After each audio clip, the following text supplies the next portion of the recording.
Hello and welcome back. Let's explore the main features of fixed income markets. We'll discover the different players, the venues where they're traded, and other fundamental features. In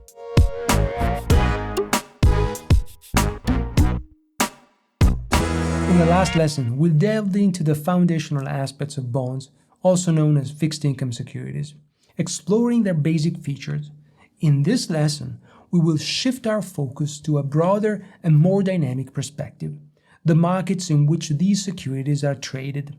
We will examine the intricate ecosystem of fixed income markets, looking closely at the various participants, trading mechanisms, and the many factors that influence price discovery. By the end of this lesson, you will have a comprehensive understanding of how these markets operate and the roles of different entities play in facilitating the issuance, trading, and valuation of fixed income securities. This lesson delves deeper into the intricate workings of these markets. The world of fixed income thrives on a complex ecosystem known as the fixed income markets. These markets serve as a crucial platform where issuers such as governments, corporations, municipalities, and financial institutions can raise the capital they need for various purposes, including funding infrastructure projects, expanding operations, or managing existing debt. At the same time, investors turn to these markets to find opportunities for predictable returns, capital preservation, portfolio diversification, and risk mitigation.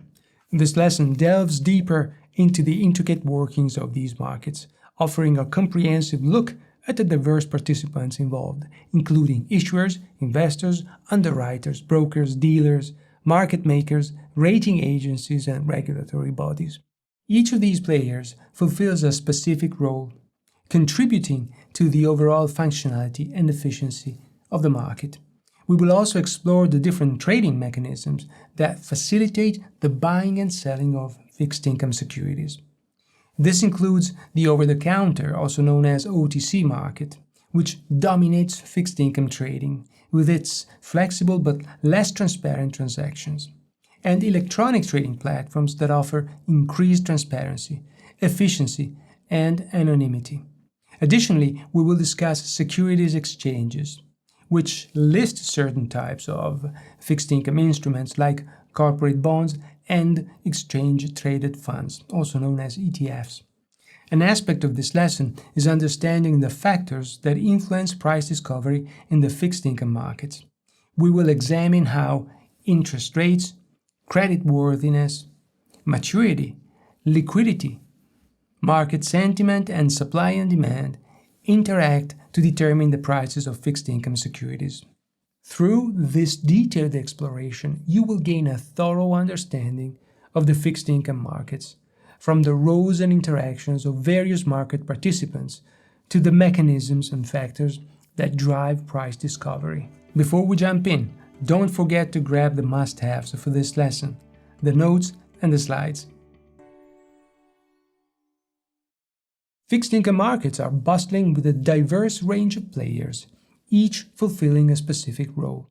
Issuers, governments, corporations, municipalities, and financial institutions are the primary issuers of fixed income securities.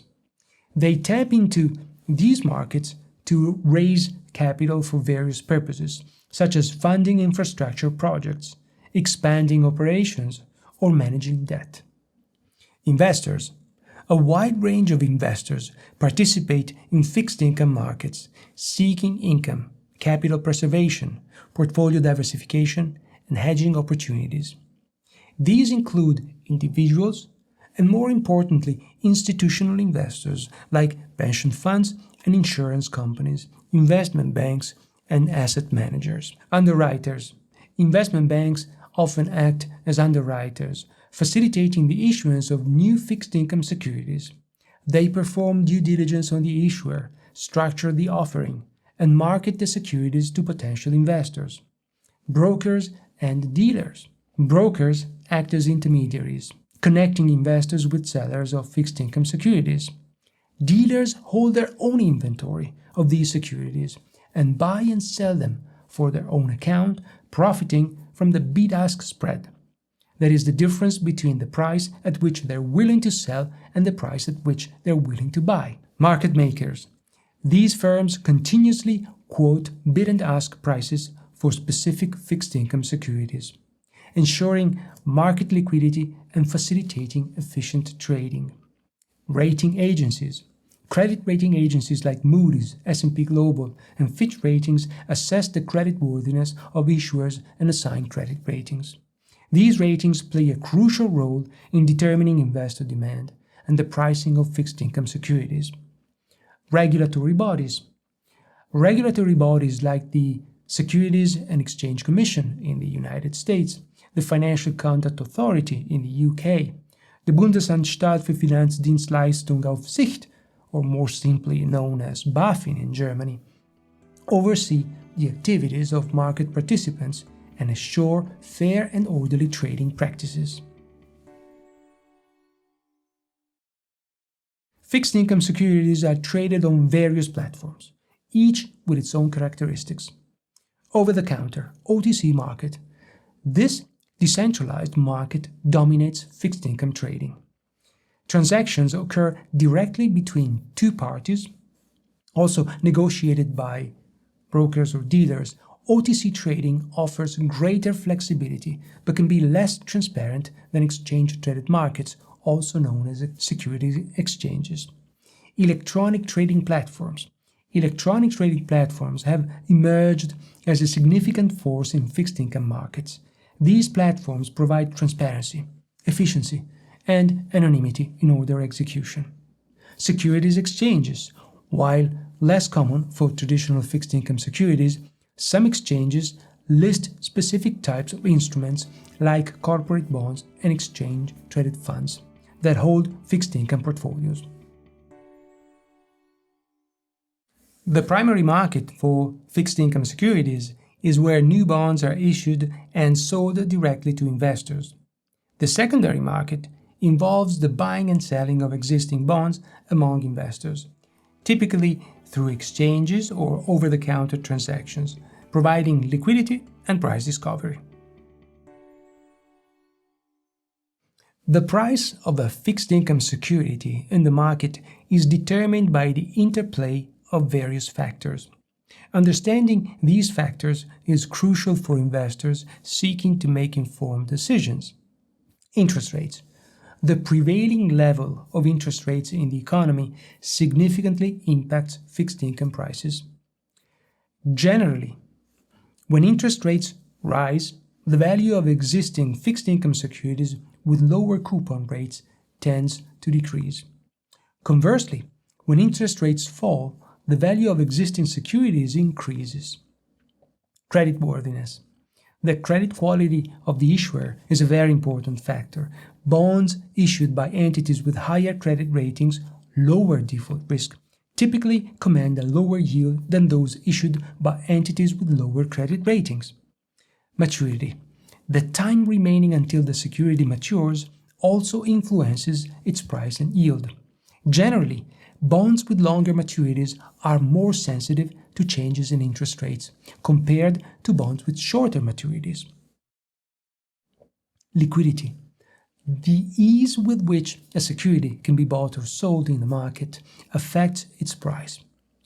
More liquid securities with higher trading volumes tend to be priced more tightly with a narrower bid and ask spread. Market sentiment. The overall investor sentiment towards a particular sector, asset class, or economic outlook can influence the demand for specific fixed income securities and impact their prices. Supply and demand.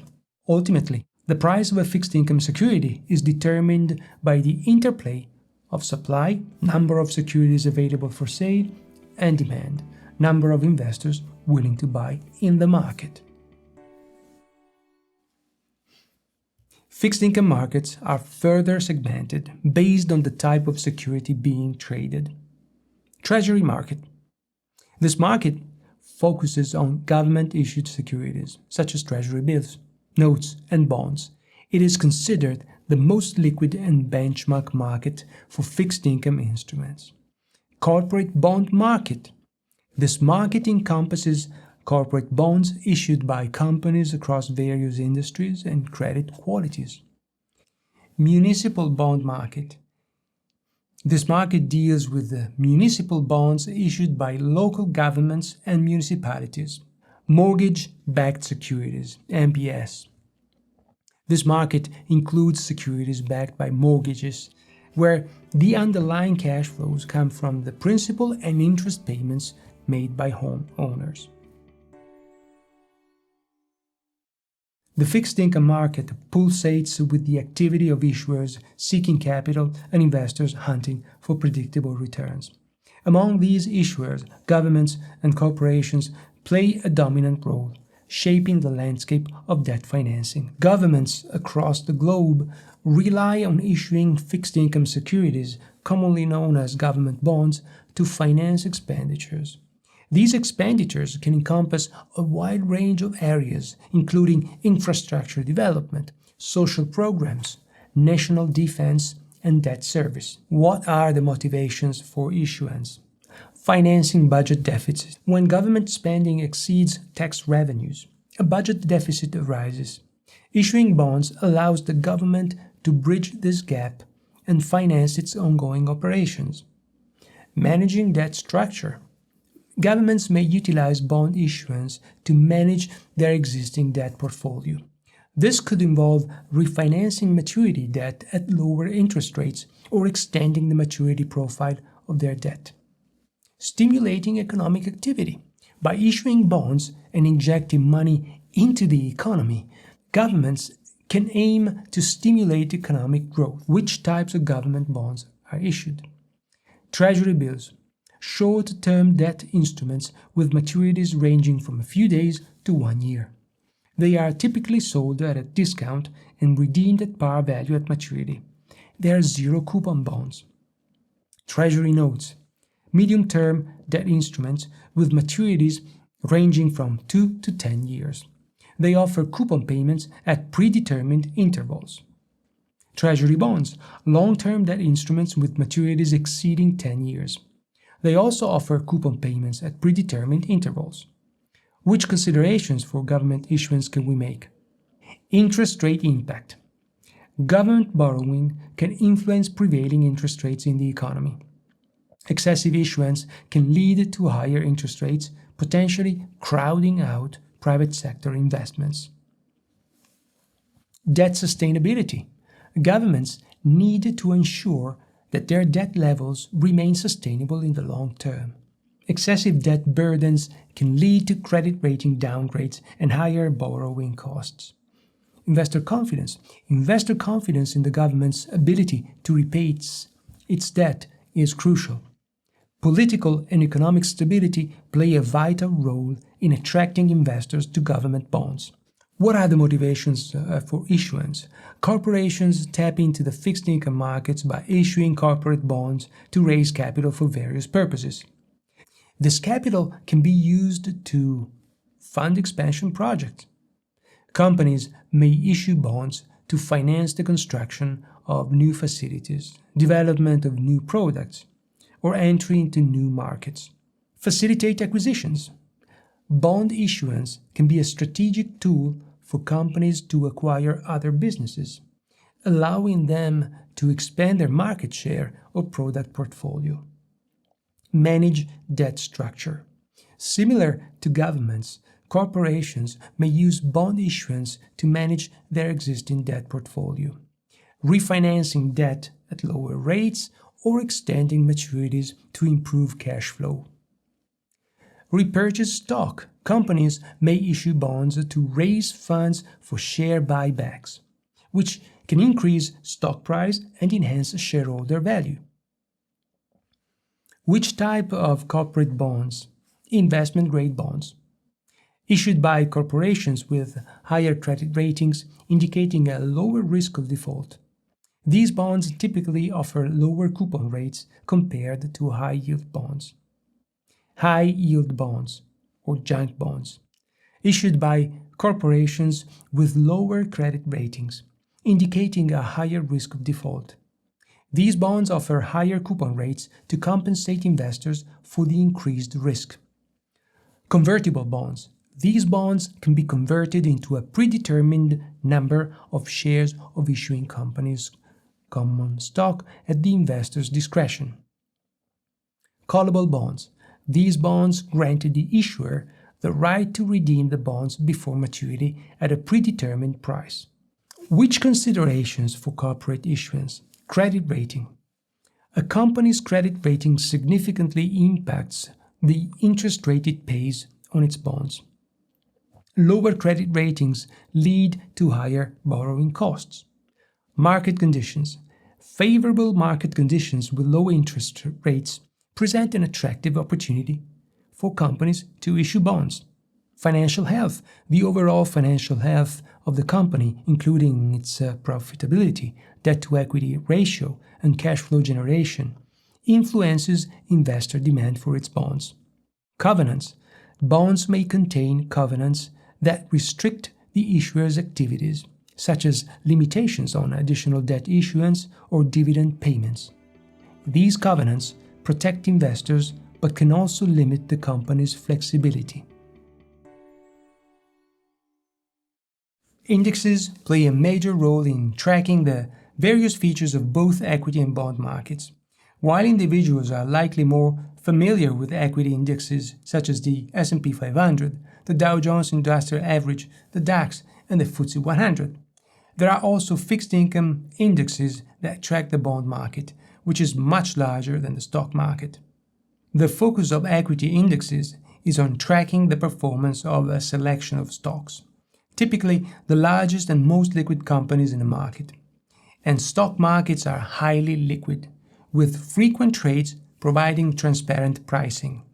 The bond market size is multiple times that of the stock market, necessitating a broader range of securities. Bonds are less liquid than stocks. Many bonds do not trade frequently, and their prices are often based on quotes from dealers rather than actual trades. Bond indexes require more frequent rebalancing due to redemption. Bonds have a finite maturity, meaning they are redeemed and need to be replaced in the index. Issuers often have many bonds outstanding at different maturities and conditions, adding complexity to index management. Key differences are then about the investable universe. Equity consists of shares from publicly traded companies. Bonds include a vast array of debt instruments with different maturities, credit ratings, and issuers. Liquidity. Equity offers generally high liquidity with transparent and frequent trading. Bonds offer lower liquidity, with prices often based on dealer quotes rather than actual market transactions. Index maintenance. Equity needs less frequent rebalancing, primarily due to corporate actions like mergers, acquisitions, and spin-offs. Bonds instead need more frequent rebalancing to account for maturities, redemptions, and new issuance by the same issuer. Don't forget to tackle the questions at the end of this lesson to strengthen your understanding. Also, make sure you've downloaded the slides and the notes if you haven't already. This wraps up for me, and I'll see you in the next lesson, where we'll have the practice activity. Make sure not to skip it.